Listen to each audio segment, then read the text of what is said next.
And thanks for staying with us. The Ghana Grid company, Gridco, has announced that there will likely be no further management of power. This is because the West African gas pipeline company, WAPCO, has now granted access to its pipeline after negotiation with government over its indebtedness. Many parts of the country were plunged into darkness earlier this week after WAPCO cut gas supply to Gridco.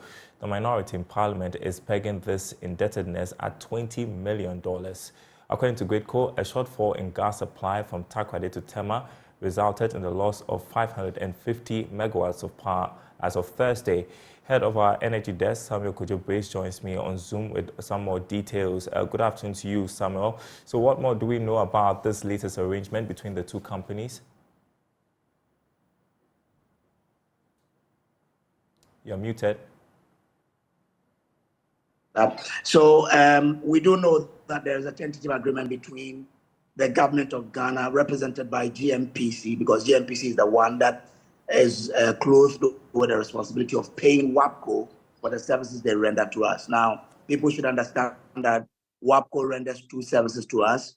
They bring in gas from Nigeria, and they also allow us to use their pipelines in Abuaze to then transport gas from the Western Enclave to the Tema area for the plant there to use. So is GMPC that has to pay them. And there's been that agreement that, well, we owe you, but we will pay based on this plan. So that's what we do know, that agreement has been reached. And so now WAPCO has given us full access to their pipelines in Abuaze, and we're transmitting 100 million standard cubic feet of gas from the western area to Tema. So that's what we know.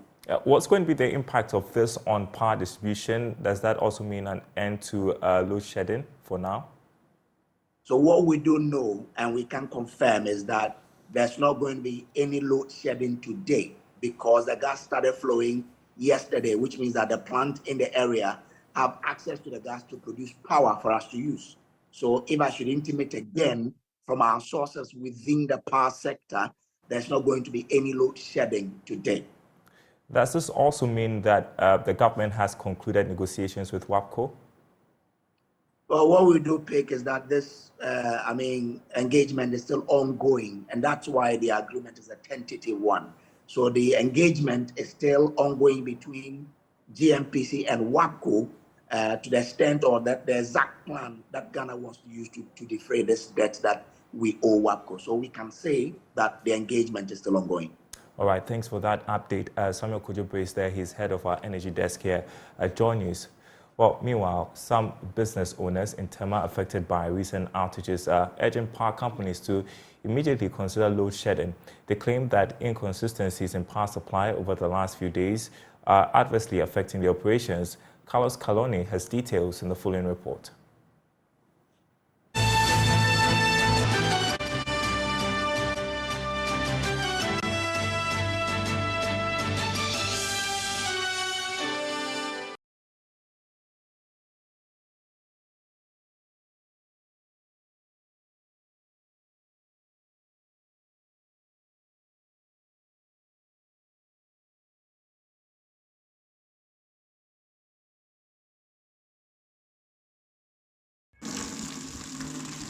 "24-year-old Cosmos Ajay works at this car washing bay sited at the WAMCO filling station on the Bombaria to Dowenya stretch.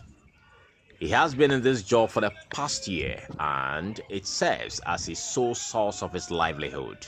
Just like his colleagues, the number of vehicles he washes in a day determines his daily earnings. However, he mentions that the intermittent power supply in recent days has significantly impacted his income. It was around 9 to 10 in the morning. There was a light off, and because of that, it's affecting our work.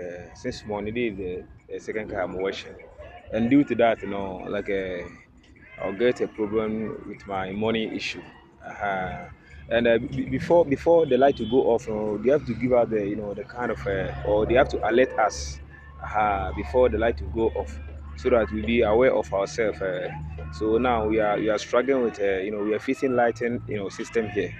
So the government should do something about it. The more you do and the more you get.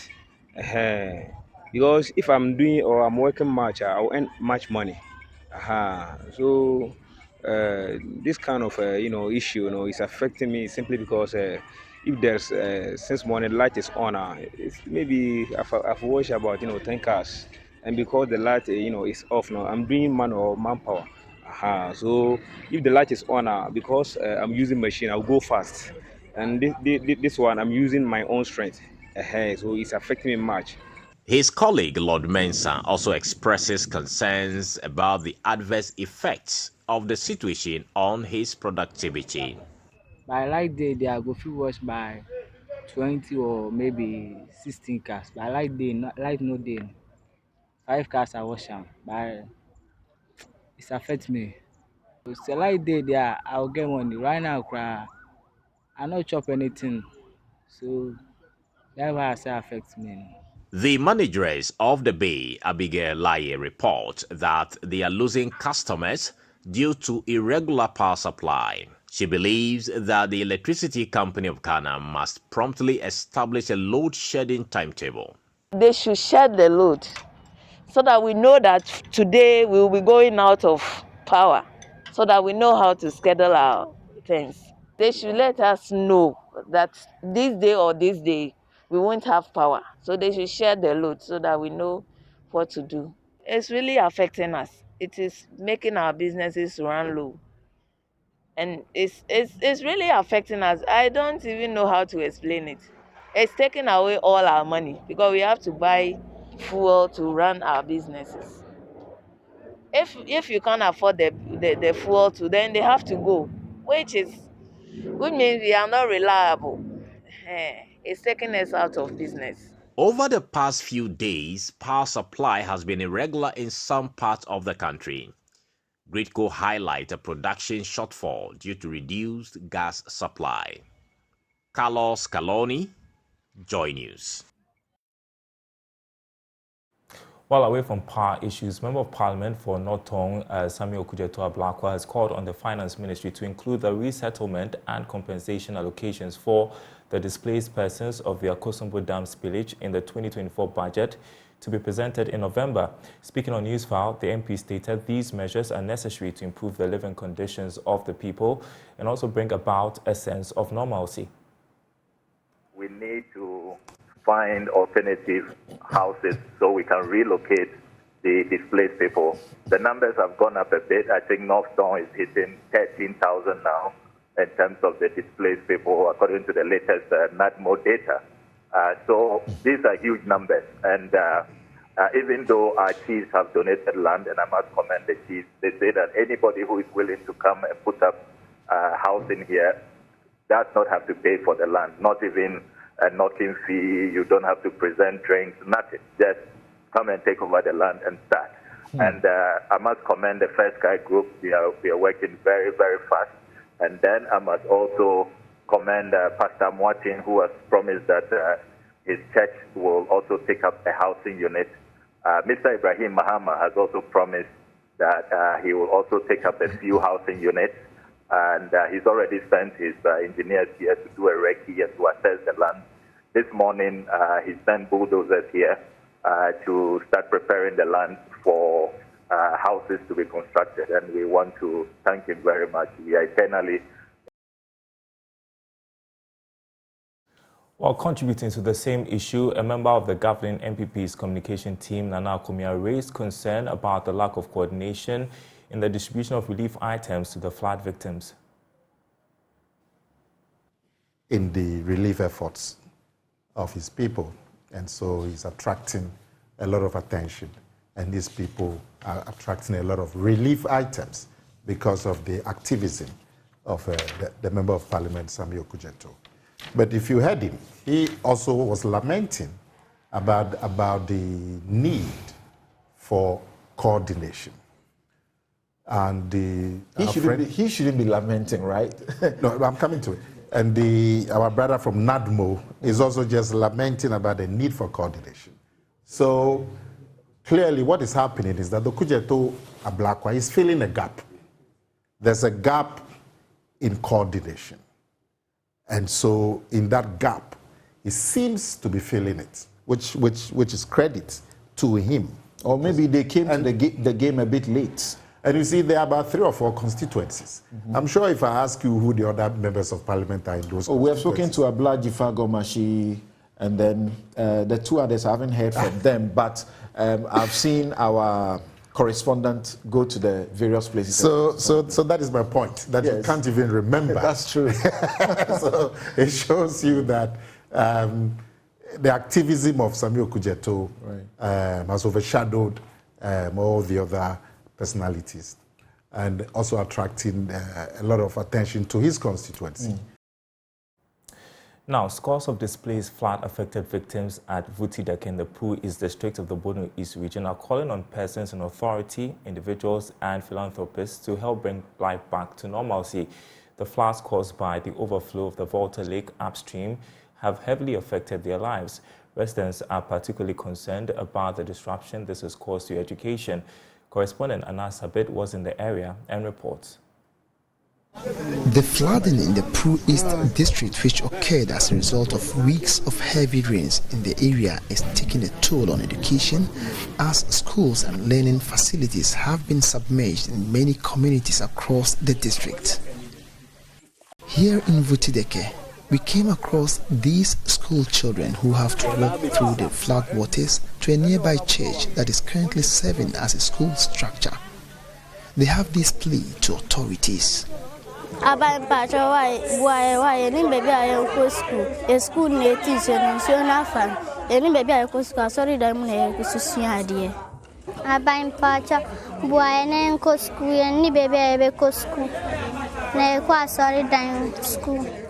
Ajumaya James is a displaced resident here. He tells me that the children of the area are the most affected and appeal to government to intervene. This place where we come here is a very difficult place for us. The children are suffering, they cannot go to school, we cannot do anything, we can't even go to the nearby town to buy anything. The river overflows and cross all the roads, nowhere to go. So we are pleading the government to provide us any means so that the learning of our children, the studying of our young ones can continue. Hasia Ridia, another resident here, shares with me how difficult life has been for residents here and asks that residents struggle even in accessing health care. As we came here, you can see everything is gone. We're just pleading with the government to come to our aid. They should help us with whatever he can use to help us, because even here, our new settlement here, it hasn't been easy. If you are going to the hospital, you even struggle. If care is not taken, you even lost your life. So we are pleading with the government to come to our aid. Today, the parliamentary candidate for the National Democratic Congress for the 2024 general elections, Emmanuel Buam, is on a tour of the affected areas. He expresses worry at the situation. It is heartbreaking to see a community that had life, a community that had enthusiasm, that had family, that had hope. Today, that community is no longer in existence. It is heartbreaking. And we keep telling people that these issues of flooding is not peculiar to Volta. It's not peculiar to the lower Volta. Those upstream here, we also have similar challenges.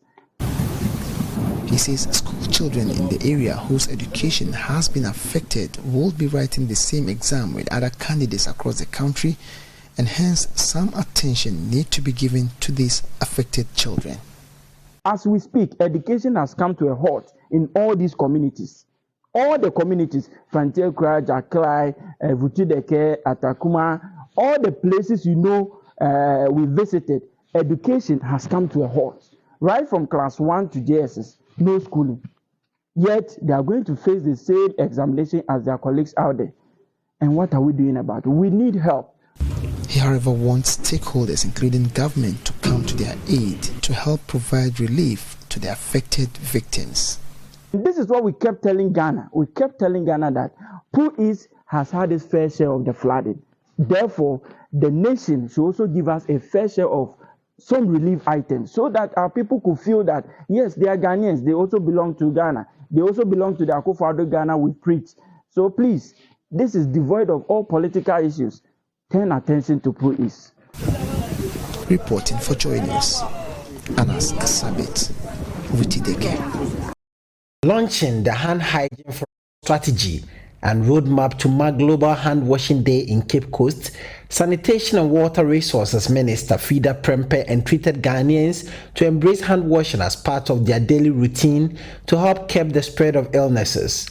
She noted that research shows that hand washing with soap prevents diseases more effectively and affordably than any single vaccine.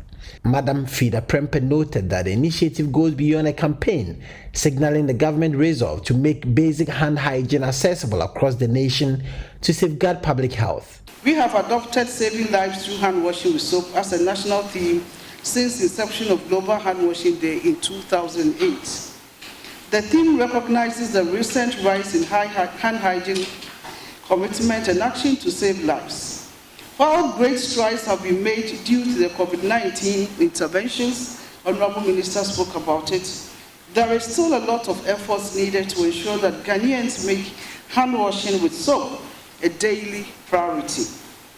It is estimated that only 48% of Ghanaians consistently wash their hands with soap. These people basically have access to hand washing facilities at home. The report further indicated that 24% of households have designated places or devices for hand washing, but without soap and water, whilst 28% have no facility at all at home for hand washing. When hands come into contact with germs, you need to wash your hands. The report also shows inequalities in coverage of basic hand washing facilities, which range from just 42% in the rural areas to 56% in the urban areas. The inequalities in hand washing facilities and ineffective hand washing promotion programs can put individuals at higher risk for diseases that impact their health, education, and economic outcomes. Central Regional Minister Justina Marigold has called on Ghanaians to make hand washing a priority. She says the strategy put forth by government aligns with Global Hand Washing Day, an annual campaign to promote hygiene as a fundamental health intervention. When you go to Kotokraba market or any of the markets, you ask yourself, do the women use the washrooms? Do they go to ease themselves? So if you don't have the running waters there, what do they do when they come back? Your guess is as good as mine. So when they come and somebody is coming to buy tomatoes, they grab it for you. And if you are also so hungry, you go home and you don't take your time to wash it well, then it means you are also eating somebody's feces. So this is an exercise we need to embrace and support the ministry to do. It's not even after today, but it should be something with us to ensure that it becomes a habit and continue to clean our hands in our various homes and institutions that we find ourselves. And somebody will say that soap, they don't have money to buy. But community water and sanitation, that's something beautiful. The ash we use, the normal ash, that one you will not go and buy it because we have been cooking and the ash is a bonus something for us. That was what we were using. And we're able to improvise some of these things for them to use to wash themselves or their hands. You just tap it with your leg and the water will be flowing because you have a gallon of oil, that container, fixed to a pole. When you touch it, the water will be coming. So it is not expensive. Wherever we find us, if we are able to buy it, let's get to people who cannot afford and support them to be able to also provide for themselves and the communities that they find themselves. The Hand Hygiene for All roadmap outlines specific actions for stakeholders, including increasing public awareness, training health workers, providing hand hygiene facilities to institutions, and monitoring progress from 2022 to 2023. You're watching the Joy Newsroom. We are taking a short break. When we come back, we have business for you. We'll tell you why hotel operators within the Central Region say they're being knocked out of their businesses. And welcome back to the Joy Newsroom. Some business story for you. Hotel operators within the Central Region say they're being knocked out of their businesses owing to the introduction of multiple taxes by the government. They emphasize that the combined tax rates are substantial and burdensome, leading to adverse effects on the operations. Now, speaking at a press conference held in Cape Coast, they underscored the detrimental impacts these taxes have on the operations. Here's more. We wake up to see that there is a task called sustainability levy. We don't know where that sustainability levy came from. Upon the PAY you've been paying, we pay the corporate tax, the VAT, the withholding taxes, the national health insurance, the GET fund. Yeah, you want more. That's Isaac Inkum, the immediate past chairman of the Central Regional Hoteliers Association, bemoaning the number of taxes operators in the hotel industry are being saddled with. You want more. And as at now, none of us even understand the sustainability levy. You don't understand it. But you've served almost every hotel that we have to pay sustainability levy. So, GRA, when we put this question to you, GRA will ask us, it is not from you, it is from the ministry. So we don't know. So we want GRA to carry this information to the Ministry of Finance that the people that are supposed to pay that sustainability levy, they don't understand. And their businesses are collapsing. Our businesses are collapsing, so we are begging you. In fact, the tax regime in Ghana nowadays is collapsing our businesses. And if our businesses are to collapse today, I don't know where GRA will be getting the taxes for the government. The taxes we are paying is too many. It's too many. It's too many. But remember, look at the hotels here. They all employ at least 5 people. He says many of their businesses are folding up, and if the rate of increases in the taxes and the number of taxes continue to go up, they may be knocked out of their jobs. We don't understand. Why should a hotel that paid property rates of 700 cedis last year, this year they said we've moved on to digitalization, 700 cedis, and he's paying 27,000. A hotel that paid 1,800 is paying 50,000. We don't understand. So, invited stakeholders, especially with the assemblies, we just want to bring this to your notice. Because the property rate regime, the new property rate regime is killing the hotel industry. And if care is not taken, I believe none of us here will be able to continue operating as a hotel. Now, the Institute of Chartered Accountants Ghana, ICAG, has called on its members to leverage modern technologies to create more businesses on their own. According to ICAG, technology has enhanced the job landscape with newer, brighter, and better opportunities that need to be explored in full. There's more from the 10th anniversary celebration held in Cape Coast. The ICAG in the Cape Coast metropolitan area has been in existence for the past 10 years. Over the past years, they have contributed to developing young minds and hearts and championed several causes.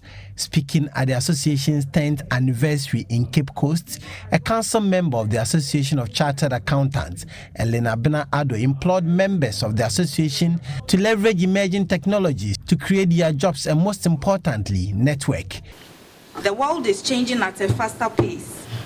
While new and emerging technologies are creating jobs which did not exist a decade ago. With the advent of AI tools, which I'm sure most of you use, ChatGPT, Bing, we know the game changer is here. Technology has enhanced the job landscape with newer, better, and brilliant job opportunities and replaced obsolete ones, and to a certain extent impacted greatly on the career of all professionals, with accounting not being an exception. Note that in the past, you could stick to one job and do pretty much nothing, or the same thing for your entire professional life. But we are in a much more whimsical environment with technology driving the world. If we are not innovative, sensitive, and tuned to the changes in our world today, we may very well be left behind. Young professionals must be innovative enough to start their own businesses as they marry their knowledge and skills with the needs of the world instead of looking for traditional or already well-organized white-collar jobs, which are increasingly becoming difficult.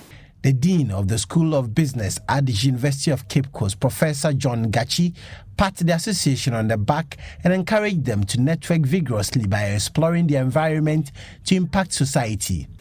As accountants, our ability to adapt to changing financial landscapes and embrace innovative approaches is essential for economic advancement of our nation. Networks provide support and mentorship. In a strong professional network, there is a wealth of experience and knowledge. Mentoring relationship and supportive networks are invaluable resources. Mentoring relationships and supportive networks are invaluable resources for both seasoned professionals and newcomers alike. The final funeral rites for the Queen of the Ga State, Manye Na Dede Omadru III, is underway at the Palace of the Ga King in Accra. The 89-year-old is revered for her achievements, including seeking the welfare of women and girls in the Ga State and beyond. President Akufo-Addo, Vice President Mahmoud Bawumia, and other top dignitaries are expected at the funeral today. Meanwhile, the Ga Traditional Council has suspended all commercial activities and ordered the closure of shops in the Greater Accra region. My colleague Latif Idris is live at the funeral grounds. Take it away, Latif.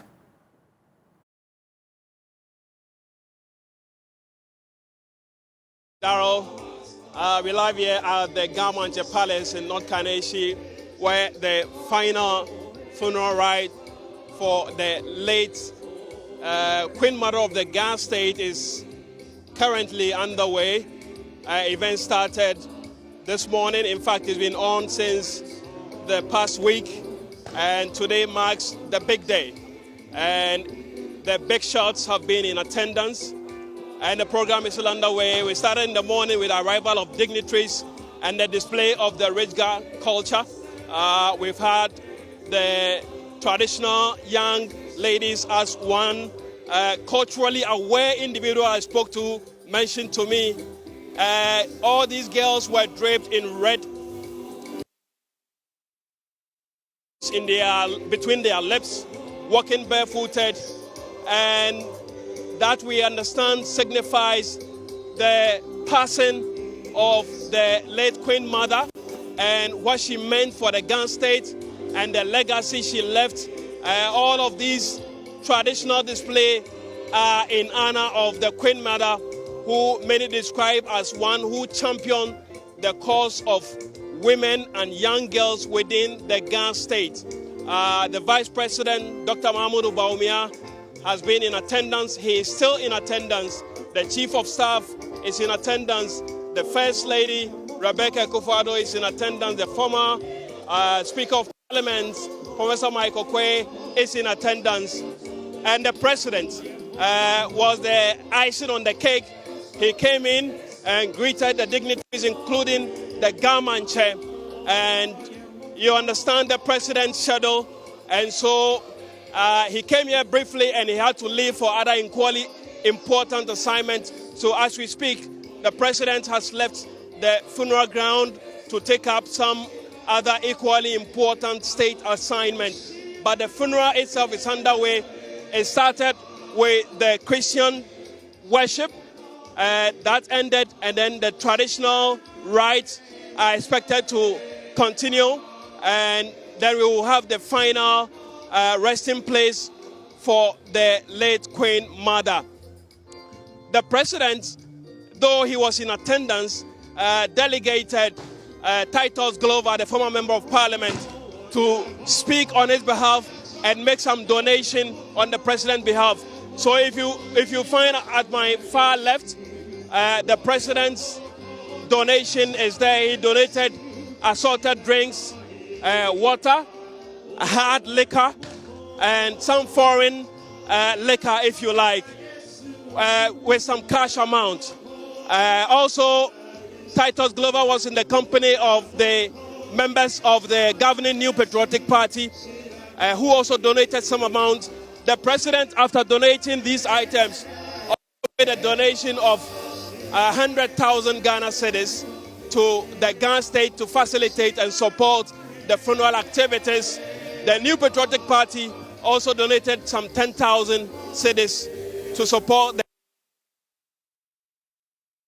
I must say that the members of parliament within the national capital of Accra and the Greater Accra Enclave, I must say, came in a united front, if you like, regardless of the party, the New Patriotic Party and the opposition New National Democratic Congress came here in their numbers. Members of parliament from both sides also came to pay their last respect to the Ga State and made some donations, including assorted drinks, hard liquor, and local liquor as well. As we speak, it appears to be a momentary break in the program as we await the Christian worship to be concluded. You would find the clergy seated, and they are expected to conclude the Christian rite, and then we would have the traditional rite also taking over. We've had chiefs and kings not only from Ghana, but from across the West African sub-region. We've had chiefs from Togo, we've had some from Cote d'Ivoire, we've had some from Niger.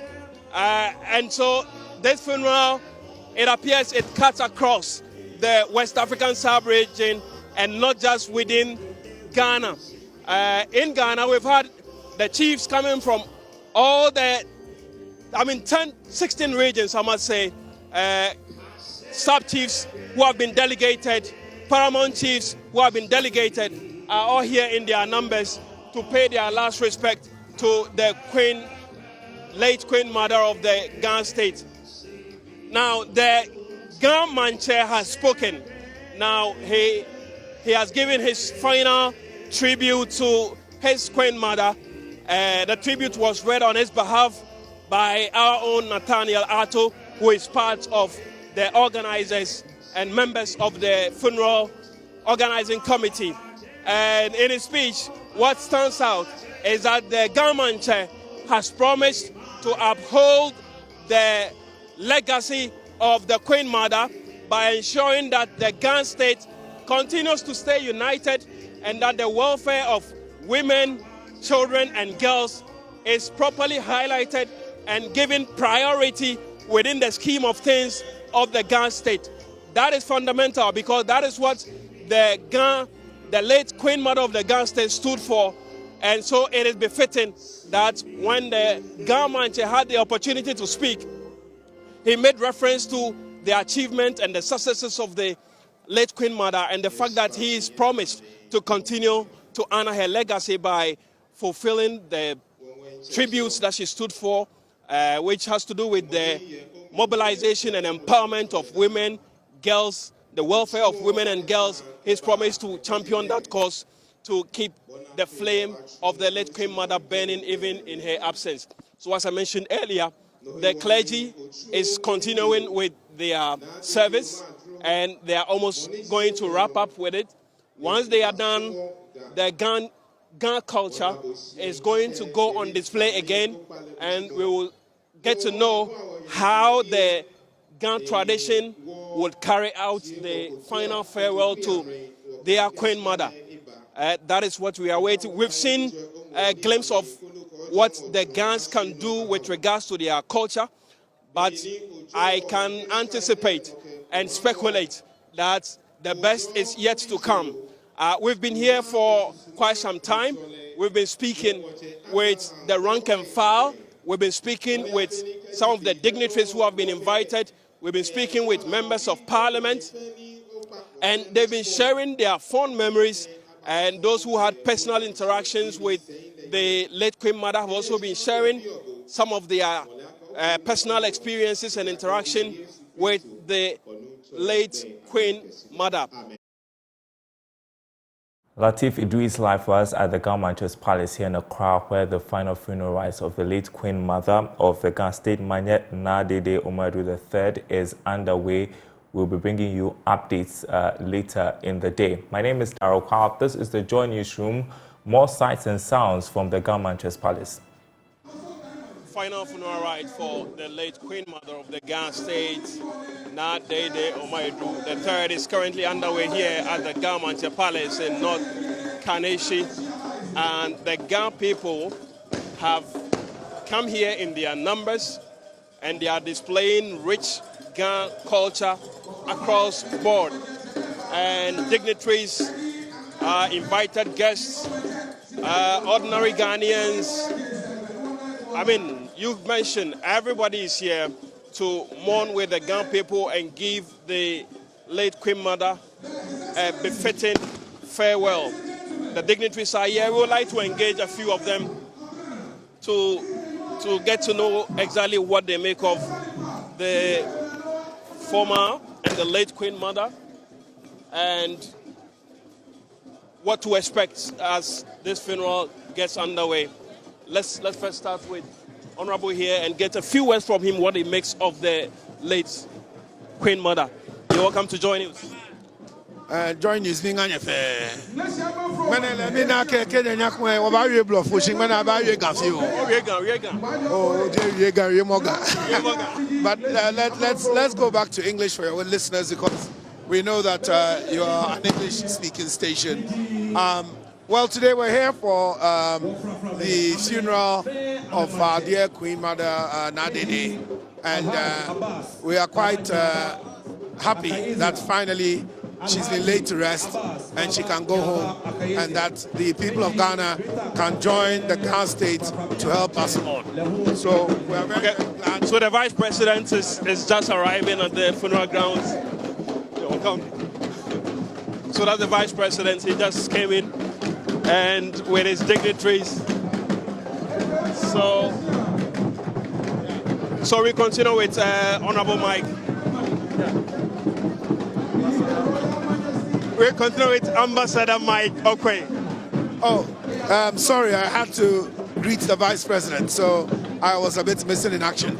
But as you can see, many people from all walks of life are here to commiserate with the Ga State, especially the King Ni Teko Churu, who is the Ga Mantse at the moment. So that is why we're all gathered here today, to help support and to lay her to a final destination. Thank you very much, Ambassador. We go to Professor Joshua Alabi. He is the proud son of the Ga State, and he also gives us what he makes of the late Queen Mother. You're welcome to join us. Hello. You're welcome to join us, Prof. Oh, okay. Thank you very much, and greetings, everybody. Yeah. Tell us what you make of the late Queen Mother. If you get to, did you know her while she was alive? Did you have any personal interaction with her? And what do you say would be her legacy for the Ga State and the general country? I must say, first we are here to celebrate the life of our Queen Mother. I'm a Ga myself, and I happen to have worked with her as the Great Accra Regional Minister. That was some time ago. A very beautiful lady. She did very well in helping us create the Queen Mothers Association of the Ga State and the Ga State. She did her best to bring unity among the Queen Mothers in the Ga State. And her ability to unite people, to work with people, and to ensure that the traditional leaders do the right thing, I must say is very commendable. She has been a role model for the youth, especially our young ladies. And I know that most of the things that she taught or she lived for, not only the young ladies of the Ga State, but the young ladies of this country will carry it along in their lives. I must say, even when I was out of government, we used to meet. Very decent lady, very respectful, and she has been a shining star of the Ga State. What is that one thing that you will miss about her? Her smiles. I'll miss her smiles and decency. Thank you very much, Prof. Yes. We move on to try and engage some of the dignitaries who have come here in their numbers.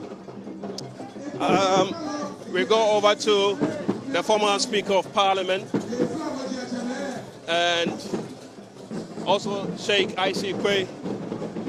We will start with Sheikh I.C. Quay. And Salam alaikum, Sheikh. Tell us what do you make of the late Queen Mother? Did you get to meet her? Did you have any personal interaction with her? And what would you miss about her? Well, you can see the occasion is so splendid. And it has attracted all walks of life, which shows that actually she's a great woman. She reigned for 59 years, born on 1934, just two years ahead of me, 88 years, and then she ruled very, very well.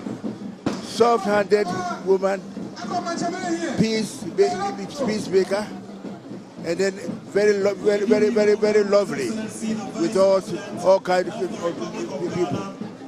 So this is a woman we are celebrating, her burial today. Thank you very much, Sheikh. We go to the former Speaker of Parliament, Professor Mike Okwe. You're welcome to join us. Okay, Prof, wouldn't like to share word with us. We go to the Member of Parliament for the Odio constituency. You're welcome to join us, Honorable. Thank you. Just briefly share with us your personal interaction with the late Queen Mother and the one thing that you would miss about her legacy for the Ghana state and the entire nation. I have known her since my childhood. She was almost like a mother to me. My house is just about 400 meters from her house. She used to whip me when I have not bathed in the morning, and she also feed me on weekends. She used to give me banku and okra soup. She was a mother to me. She encouraged me to become an assembly member, and when she traveled, my brother Oko van der Poel was the one who was taking care of her when she was out there until she came down. And so between us, the Van der Poels and her, she's been almost like a mother to us. So when she was coming, we facilitated her coming, and it's been very nice. We didn't expect her to leave us at this time. We thought she would stay with us for some time after her arrival, but God knows best. What legacy do you think she's left for the Ghana state and the entire nation? Well, she was a woman of peace. She always worked for peace in Accra. She was always interested in making sure there was peace in Accra. And then she was also very conscious of her environment. That's why she pushed me to become an assemblyman, because she didn't like the way we were throwing rubbish around. She was concerned about always desilting the gutters, making sure we provide refuse dumps, making sure we provide refuse dustbins. And she was always concerned about the environment.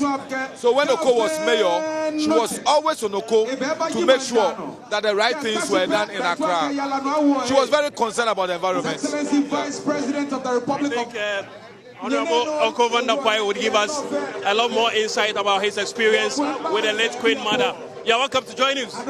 Thank you. I've not seen you in a long while. Oh, I'm around. Yes, keeping busy with my constituency. So tell me about your personal experience, interaction with the late Queen Mother, and what you would miss about her. Oh, the Queen Mother, the late Queen Mother of Accra, of the Ghana state, is one who has served our Ghana state very well.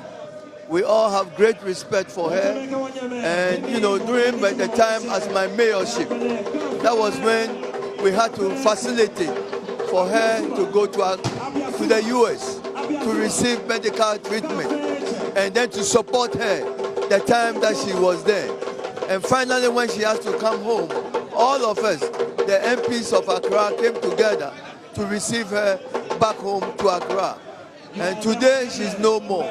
So we are all here to mourn her and to give her our last respect, because she has served the Ghana state very well. What would you miss about her? Excuse me? What would you miss about her? Well, you know, the leadership, the kind of leadership that she provided the Ghana state. Ajo, let there be peace. Let us work together. Let's come together. That has always been her mantra for the people of Accra. Thank you very much. Honorable Ko van der Poel is also a member of parliament here in the Ghana state. So ahead of today's event, this funeral rite, what is going on here, there were acrimonious infighting within the Ghana people. Some went to court to try and put an interim injunction on today's funeral ceremony. But the same judge we know overturned an earlier ruling that granted that interim injunction. And so far, there's not been any dissent from any faction to suggest that there are breaks within the Ghana state or there are factions that do not want today's event or funeral rite to go on peacefully. Everything is going on as planned. The dignitaries are arriving. As you saw earlier, the Vice President of the Republic, Alhaji Mahmoud Bawumia, has arrived with his dignitaries in the company of his wife, Haja Samira Bawumia. The First Lady, Rebecca Akufo-Addo, arrived earlier. And so the President of the Republic, Nana Addo Akufo-Addo, is also expected to attend. His chair is being guarded to suggest that in no time or in due time, I must say, the President of the Republic, Nana Addo Akufo-Addo, would arrive here at the funeral grounds. We can see the sounds, we can see the sights and hear the sounds of the rich Ga culture on display here at the Ga Mantse Palace. The Vice President is still going around greeting the dignitaries and the invited guests, people from all walks of life, not only in Ghana, from Cote d'Ivoire, from Burkina, are all attending this funeral rite, which suggests the weight the Queen Mother of the Ghana state carries in terms of chieftain, if you like. So that is what is happening here at the funeral grounds of the late Queen Mother of the Ghana state. The Vice President is now going to take his seat, and as one would expect, once he has taken the seat, the next person to arrive, or the next dignitary to arrive, is the President of the Republic, Nana Addo Akufo-Addo. We will try and get a perspective on how the Ghana people managed to bring all factions together for today's event to go ahead so far peacefully, without any acrimony, without any dissent. And so far,